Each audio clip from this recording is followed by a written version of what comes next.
Bonjour tout le monde, bienvenue à la séance de formation virtuelle d'APC.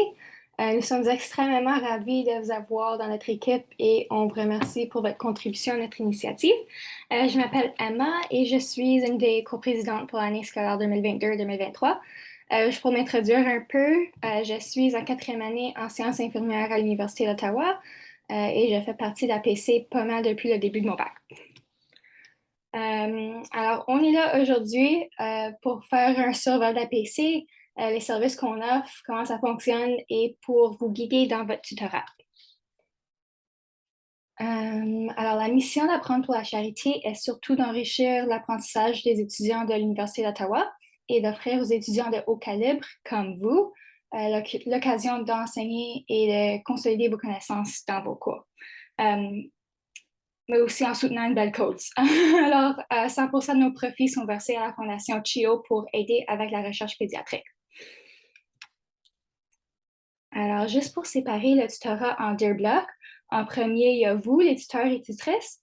C'est vous qui animez les séances de tutorat pour aider les étudiants à comprendre les matières dans leurs cours et à leur aider à développer des stratégies d'études indépendantes.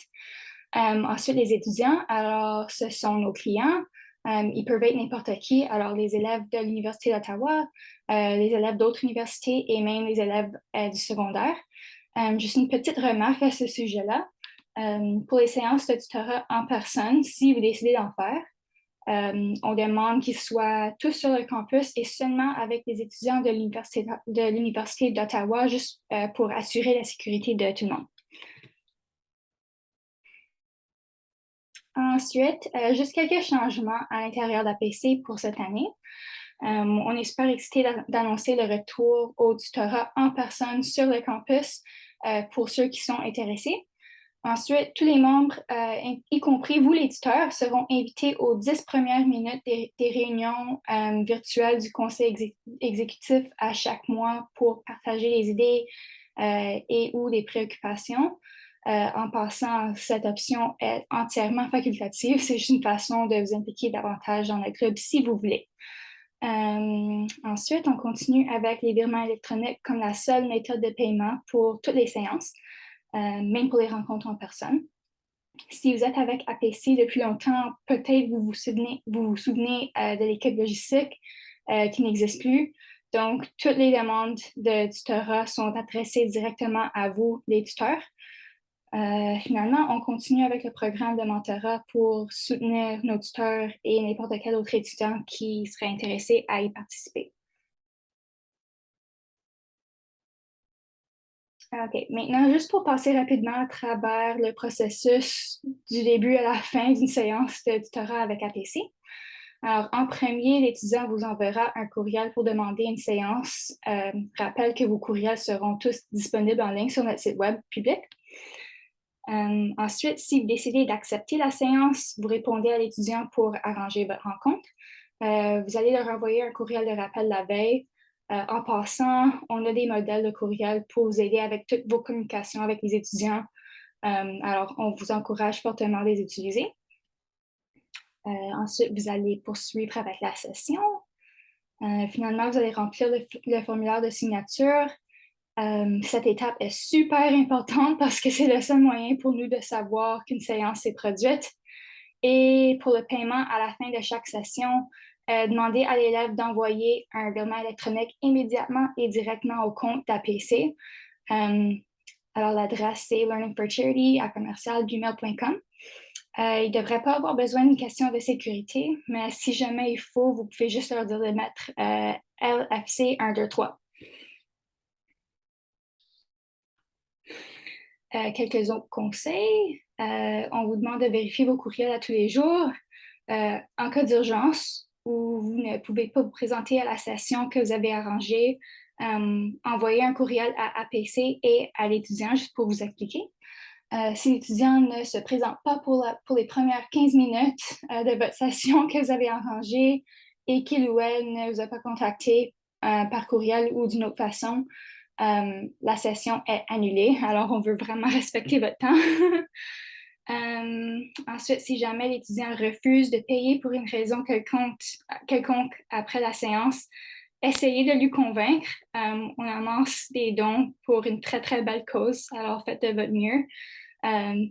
Mais dans la fin, s'ils refusent toujours de payer, APC leur enverra un courriel d'interdiction. Ceci n'est pas la responsabilité du tuteur. Faites juste nous laisser savoir et nous vous aiderons avec ça.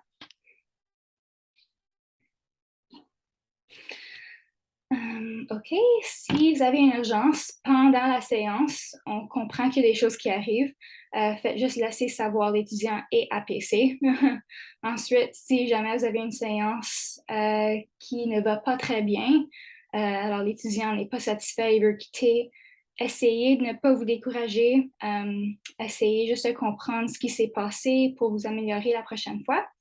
Si ça vous arrive, suggérez un paiement proportionnel basé sur la durée. Par exemple, si vous avez seulement terminé la moitié de la leçon, vous pouvez leur demander de payer la moitié du prix.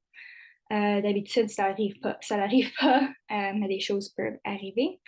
Alors, essayez de ne pas vous décourager. OK, maintenant, super important, je vais juste toucher sur quelques points du code de conduite. Alors, nous ne soutenons absolument pas le partage de vos derniers examens ou tests.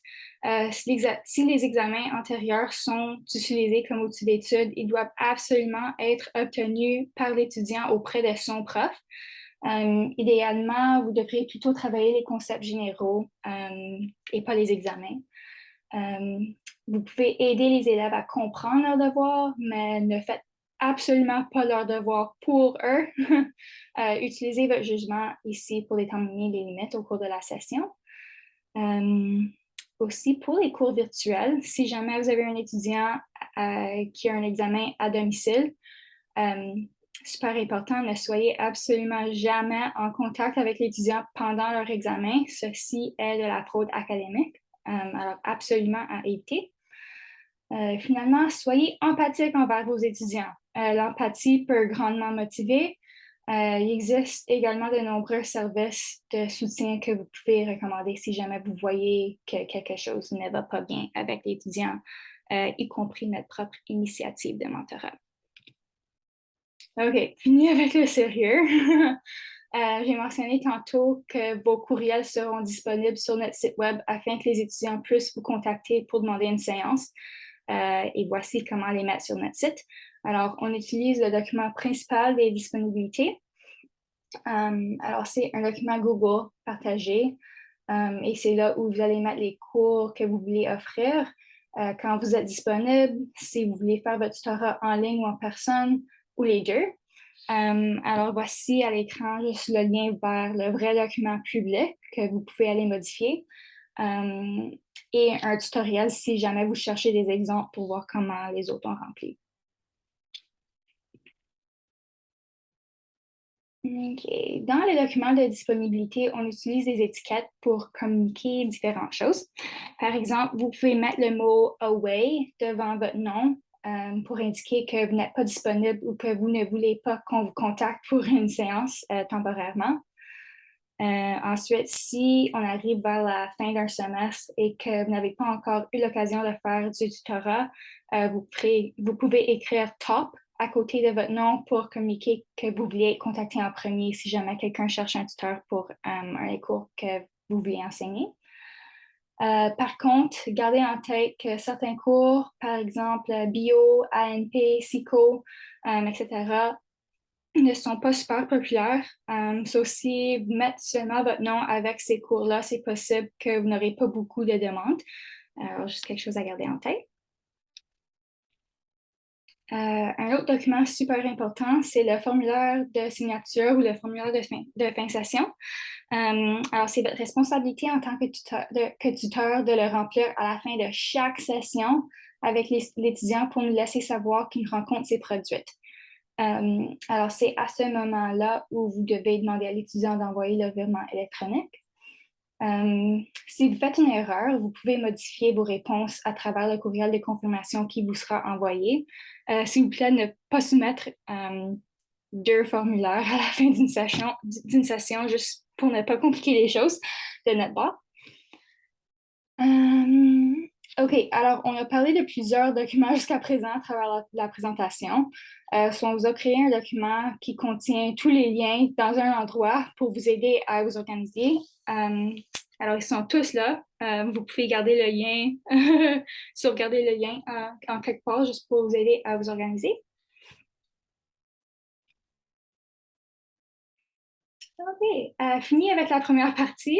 Maintenant, on va juste discuter un peu sur les différentes initiatives à l'intérieur d'APC. Premièrement, on offre un programme de mentorat. Il s'agit de petits groupes dirigés par des étudiants à l'année supérieure avec beaucoup d'expériences universitaires à partager.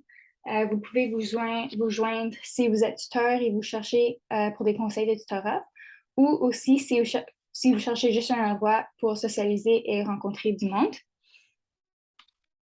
Alors, on a commencé ce programme-là au début de la pandémie, surtout pour aider les élèves de première année à rencontrer du monde, mais il est vraiment ouvert pour n'importe qui. Le programme est gratuit. Il s'agit de rencontres hebdomadaires pour jaser sans jugement et se faire des amis. Vous pouvez assister à toutes les séances ou juste quelques-unes, c'est vraiment votre choix. Et voici le lien à la fin de la diapo, juste pour vous inscrire si ça vous intéresse. OK. Ensuite, APC offre du tutorat en groupe. On trouve que c'est vraiment une excellente façon d'entamer des discussions. Euh, Si vous recevez une demande de quelqu'un pour faire une séance de groupe, le prix par personne varie selon le nombre de personnes qui se présentent à la session. Vous pouvez utiliser ce tableau pour vous guider pour les prix. Faites de votre mieux avec les arrondissements. Euh, Exagérez pas sur quelques cents, c'est juste pour vous guider. Alors, il y a une colonne pour les sessions d'1h15 et une colonne pour les sessions d'1 heure. C'est juste un point de référence. Finalement, APC est toujours à la recherche de bénévoles pour nous aider lors de nos événements. Bien sûr, vous pouvez accumuler des heures de bénévolat pour tout le temps que vous passez à travailler sur les événements. Plus ces détails seront donnés plus près des dates choisies par la vice-présidente des événements. Alors, gardez un œil sur votre courriel pour plus d'informations à ce sujet-là. Alors, comme j'ai mentionné, vous pouvez accumuler des heures de bénévolat officielles à travers le centre d'engagement Michael Jean. On vous enverra un courriel avec plus de détails plus tard dans le semestre. Alors, s'il vous plaît, tenez compte de vos heures de travail par vous-même pour l'instant. Nous avons des enregistrements de toutes les séances de tutorat qui ont lieu et nous pouvons vérifier et accepter vos entrées à la fin de chaque semestre.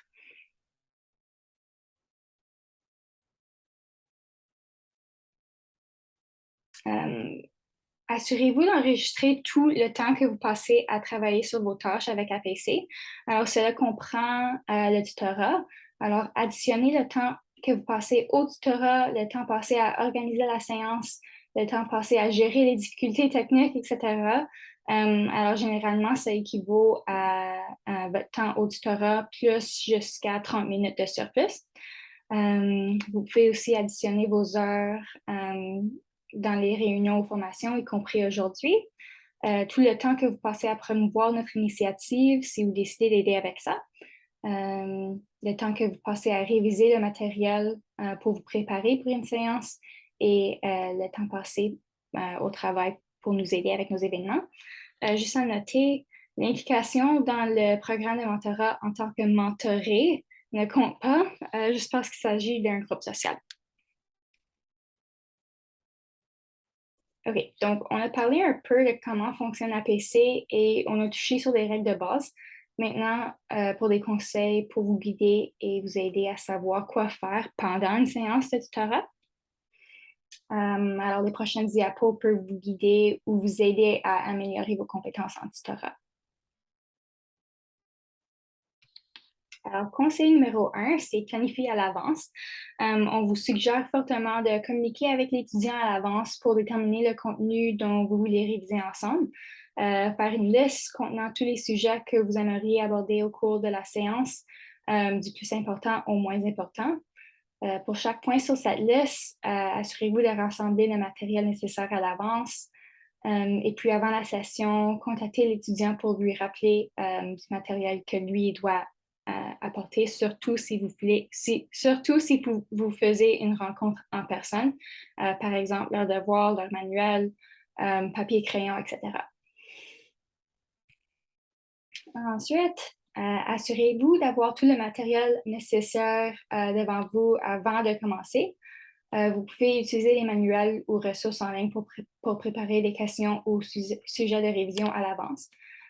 C'est aussi possible de vous référer à vos propres tests ou examens antérieurs pour déterminer quels sont les concepts les plus importants à réviser. Par contre, ne donnez absolument pas vos tests ou vos examens antérieurs aux étudiants. Encore une fois, vous pouvez seulement les utiliser si vous planifiez, ou vous pouvez seulement les utiliser pour planifier vos séances et pas pour donner des questions spécifiques qui pourraient apparaître à leur examen. OK, prochain conseil. Voici juste un exemple de comment vous pourriez planifier vos séances. Commencez par vous présenter, évidemment, et identifier les objectifs de la session. C'est super important à cette étape-là de demander à l'étudiant ce qu'il veut apprendre durant la séance. Ensuite, vous allez réviser ensemble, répondez à leurs questions, faites des questions de pratique. Assurez-vous d'évaluer le progrès de l'étudiant à travers la séance. Demandez-lui s'il a bien compris, s'il veut passer à la prochaine question, etc. Et soyez patient et encourageant envers eux. Finalement, à la fin de la session, essayez de discuter ensemble pour déterminer ce qui s'est bien passé, ce qui ne s'est pas bien passé, quelles stratégies d'enseignement ont fonctionné le mieux pour cet étudiant-là. Gardez en tête que tout le monde apprend à un rythme différent, alors soyez patient et utilisez une variété de stratégies d'enseignement au cours de la séance. Voici quelques exemples de stratégies. Alors pour l'apprentissage visuel, vous pouvez inclure des diagrammes, des images. Pour l'apprentissage auditif, donner des explications et utiliser souvent la répétition. Pour l'apprentissage verbal, demandez à l'élève de vous expliquer le contenu dans ses propres mots. Et rappel, juste laissez l'étudiant diriger la séance. Demandez-leur s'ils sont prêts à passer à la prochaine chose, s'ils ont des questions, etc. Juste pour leur donner le contrôle qu'ils ne possèdent pas en salle de classe avec 100 personnes autour d'eux. OK, finalement, pour les conseils supplémentaires, assurez-vous évidemment que vous comprenez le matériel avant de commencer une séance. Ne soyez pas timide si vous ne connaissez pas la réponse à une question. Restez calme, soyez confiant et expliquez simplement que vous n'avez pas la réponse et c'est correct. Soyez ponctuel pour assurer un bon rapport avec l'étudiant. Essayez de déterminer le plus tôt que possible la composante du matériel du cours avec laquelle l'étudiant a le plus de difficultés. Alors, est-ce qu'ils ont besoin d'aide avec la mémorisation, certains concepts, une unité spécifique? Alors, parlez-en avec l'étudiant. Et finalement, basez votre tutorat sur ce que vous avez appris quand vous avez pris le cours vous-même.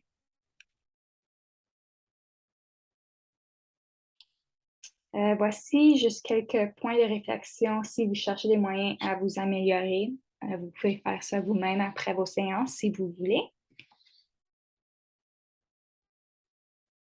OK, on arrive à la fin. Voici juste une coupe de conseils pour les formats virtuels de tutorat. Quelques nécessités pour le format en ligne. Donc, vous avez absolument besoin d'une caméra pour faire un appel vidéo, un aide visuel en direct pour l'apprentissage visuel, des notes révisables pour que l'étudiant puisse réviser après la séance et un moyen pour les étudiants de vous envoyer des questions en direct durant la séance. Je vais avoir des exemples un peu plus spécifiques dans quelques diapos. Juste en passant, l'AES offre une bourse des outils d'apprentissage si jamais vous avez besoin d'un ordinateur avec webcam et vous n'en avez pas. Voici des liens pour en procurer un à travers la faculté si vous en avez besoin. Si vous avez des outils supplémentaires, par exemple un écran et un stylo digital, vous pouvez absolument les utiliser, mais évidemment, ils ne sont pas nécessaires. Alors, voici des exemples de stratégies spécifiques pour faire le tutorat en ligne. On suggère d'utiliser Zoom, car il n'y a pas une limite de temps pour les appels 1 sur 1. En plus d'un document Google partagé comme aide visuelle. Ceci vous permet aussi de montrer les images et de partager facilement vos notes à la fin de la séance pour la révision individuelle de l'étudiant à la fin, après que vous avez terminé ensemble. Deuxième stratégie, vous pouvez utiliser Zoom encore une fois et manipuler la caméra pour montrer ce que vous écrivez sur papier avec un stylo. Si vous utilisez cette stratégie-là, assurez-vous d'envoyer des photos de vos notes par la suite, juste pour que l'étudiant puisse les réviser indépendamment à la fin de la séance. C'est comme vous voulez. OK, et on termine avec des petites remarques sur le tutorat en personne. Alors, bien sûr, votre sécurité et celle du tutoré sont la priorité numéro un. Tout le tutorat en personne devrait avoir lieu sur le campus. Alors, s'il vous plaît, n'entrez pas dans la maison de quelqu'un d'autre. Et assurez-vous de suivre les politiques de COVID de l'université en tout temps. J'ai mis un lien dans la diapo. Et encore une fois, n'acceptez pas de paiement en espèces. On accepte seulement des paiements par virement électronique. Et n'oubliez pas de remplir le formulaire de signature, même pour les rencontres en personne. Alors, à chaque fois, il faut vraiment avoir un formulaire de signature. OK. Maintenant, juste une couple de conseils généraux. Essayez d'avoir des conversations avec les étudiants pour gagner leur confiance. Demandez-leur s'il y a quelque chose que APC peut faire pour leur aider. Si vous voyez qu'ils ont des difficultés non académiques, vous pouvez suggérer notre programme gratuit de mentorat. Restez compréhensif et empathique. Soyez patient avec vos étudiants et essayez d'adapter votre style d'enseignement à leurs besoins. Alors, ceci conclut la présentation. Merci beaucoup de votre attention.